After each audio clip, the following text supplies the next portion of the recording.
হে everyone, কেমন আছো সবাই? আমি আছি মোটামুটি ভালো। তো চলো আজকের ভিডিওটা শুরু করা যাক। আজকের ভিডিওতে আমি তৈরি করছি একটা নন ব্রাইডাল হলুদের গহনা, যেখানে দোল আর টিকলি থাকছে। তো এই গহনাটা বানানোর সময় লাস্টের দিক দিয়ে আমি একটু মিস্টেক করে ফেলেছিলাম, এটা তোমরা ভিডিও শেষে দেখতে পাবে। তো দেখে নাও কি বানিয়েছি। এটা আমি বানিয়েছি রানী গোলাপি আর হালকা যে গোলাপি কালারটা আছে, এই দুটো কালারের কম্বিনেশনে মিডলে আমি হলুদ কালার ফুল রেখেছি। এই হচ্ছে কালার কম্বিনেশনটা। তো দেখো এখানে আমার এই গহনাটা তৈরি করতে কী কী লাগছে। এখানে আমি দুইটা কালারের রেনু নিয়েছি, ফ্লাওয়ার নিয়েছি, যেহেতু আমি শুধু দুল আর টিকলি তৈরি করব এখানে আমার 3টা ফ্লাওয়ার হলেই হবে। আর নিয়েছি ইয়াররিং স্টোড নিয়েছি, ইয়াররিং স্টপার নিয়েছি, বক্রমের টুকরো নিয়েছি পার্লের চেন, যেটা দিয়ে আমি দুলের বা টিকলির নিচের পোর্শনের কাজটা করব। প্লাস সেটা তোমরা ভিডিওতেই দেখতে পারবে, প্লাসের অংশটা তোমরা ভিডিওতে লাস্টের দিকে দেখতে পারবে। তো চলো ভিডিওটা শুরু করছি। ফার্স্ট অফ অল আমি এখানে একটা টুকরো নিয়েছি বক্রমের, এটার মধ্যে আমি রাউন্ড শেপে যেই রানী গোলাপি আর যে হালকা গোলাপির যে কালারের রেণুটা নিয়েছি সেটা বসিয়ে নেব। 3টা রানী গোলাপি দিচ্ছি, 3টা হালকা গোলাপি দিচ্ছি।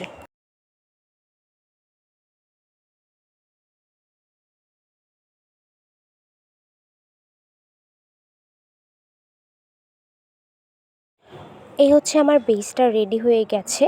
এরকম বেস আমি 3টা করে নেব, 2টা দুলের জন্য, একটা টিকলির জন্য। তো দেখো এই বেসটা খুব সুন্দর হয়েছে, মানে একদম গোলগাল হয়েছে।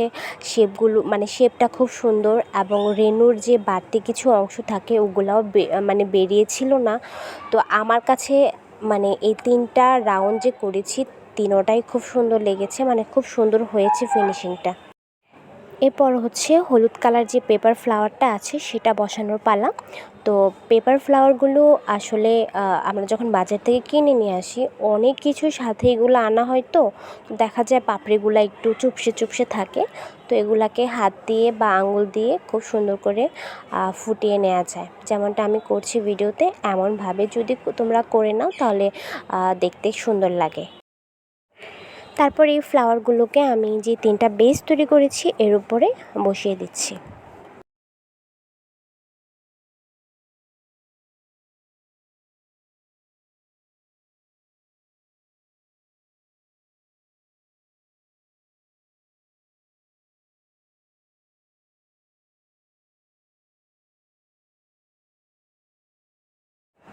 এরপর পার্লের যে চেনটা আছে সেটা দিয়ে কাজ করব। তো এটা দিয়ে আমি দুলের প্রথমে যেটা করব সেটা দুলের নিচের পোর্শনে যে লরগুলো দিচ্ছি আমি 5টা লর দিব। তো 5টা লরের জন্য প্রথমে আমি একটা সাইজ করে মোটামুটি একটা আইডিয়া করে একটা সাইজ করে একটু পার্লের চেন কেটে নেব। এরকম করে আমি 2টা বা 3টা কেটে নেব, যেহেতু টিকলিতেও সেম করছি, টিকলি দোল সেম যেহেতু করছি। তো 3টা করে কেটে নিচ্ছি, এবং এর থেকে বাম পাশে বা ডান পাশে যে লটটা হবে এই দুটো লট সেম থাকবে, এবং এর বাম পাশে আর ডান পাশে যে লটটা হবে ওইটারও সাইজ সেম থাকবে। তো এরকম করে আমি প্রথমে কেটে নিচ্ছি, এরপর তোমরা আসলে ভিডিওটা দেখলেই বুঝতে পারবে।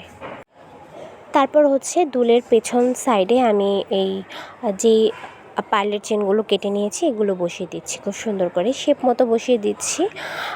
তোমরা আসলে দেখলে বুঝতে পারবা, মিডলে যেই লটটা থাকবে সেটা থাকবে একটু বড়, আর এরপর বাম পাশ আর ডান পাশে যে দুটো লট থাকবে এই দুটো থাকবে প্রথমটা থেকে একটু ছোট, এবং এর বাম পাশে আর ডান পাশে যে দুটো লট থাকবে এটা থাকবে সেকেন্ডটার থেকে আর একটু ছোট, সিঁড়ি আকারে থাকবে আর কি।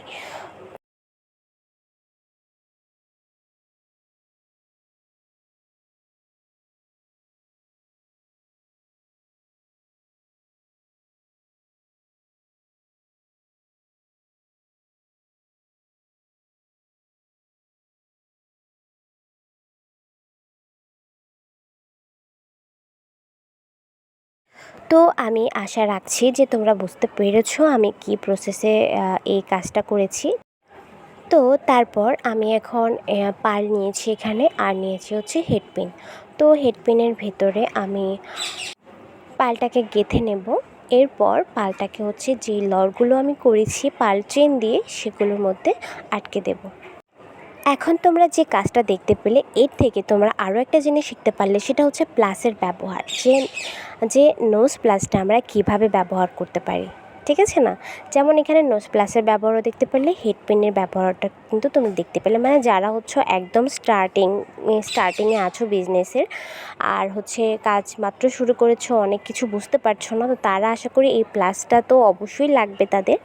তারা আশা করি এই প্লাসটা দিয়ে এভাবে কেটে এভাবে রাউন্ড শেপটা করতে হয়, এটা আশা করছি তোমরা ভিডিও দেখে বুঝতে পারবে।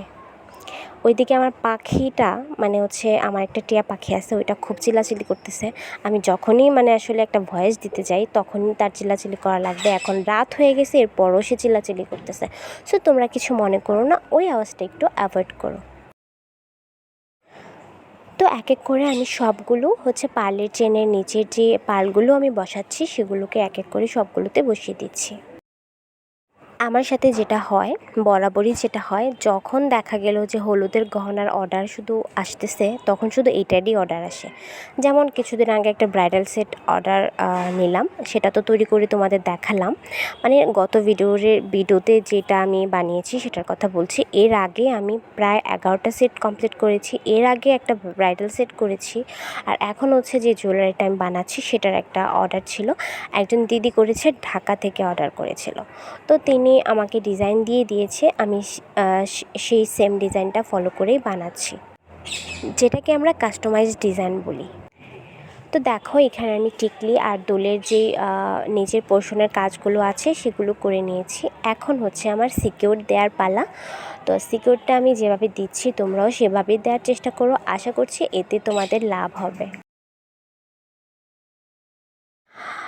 বাই দ্য ওয়ে, আমি ভিডিওর শুরুতে বলেছিলাম যে এই গহনাটা বানাতে গিয়ে আমার একটা মিস্টেক হয়েছে, যেটা আমি ভিডিওর শেষে বলবো। তো মিস্টেকটা আসলে যেটা হয়েছে সেটা হচ্ছে, দিদিটা যে আমার কাছে অর্ডার দিয়েছিল দোলার টিকলিটা, সেটার মধ্যে হচ্ছে 3 লরের টানা দেওয়া ছিল। তো আমার হচ্ছে পুরো গহনা বানানো শেষ হয়ে গেছে, ছবি ভিডিও সব করা কমপ্লিট হয়ে গেছে।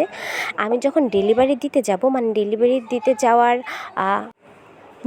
দিতে যাওয়ার কিছুক্ষণ আগে আমার মনে হলো যে আরে দিদিটা তো আমাকে বলেছিল টানা সহ দিয়ে দেওয়ার জন্য, আমি তো টানাটাই দিতে ভুলে গেছি।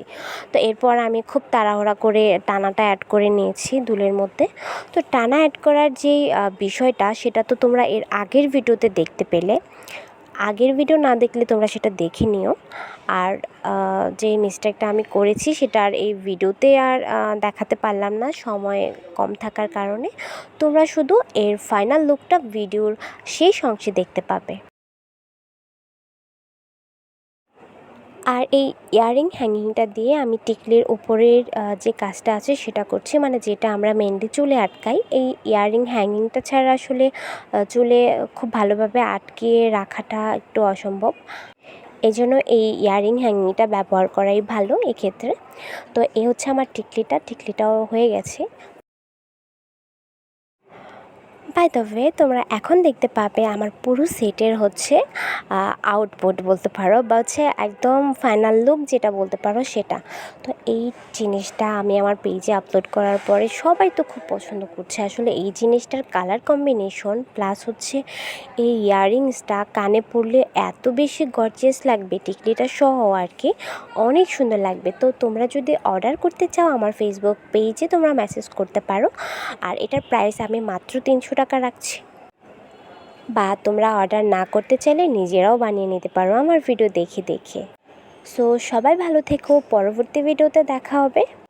কমেন্টে কিন্তু অবশ্যই জানাবা যে এই জুয়েলারিটা তোমাদের কাছে কেমন লেগেছে, আর ভিডিওতে লাইক দিতে কিন্তু ভুলবে না একদমই। আজকের মতো এখানেই শেষ করছি। সবাই ভালো থেকো, শুভরাত্রি।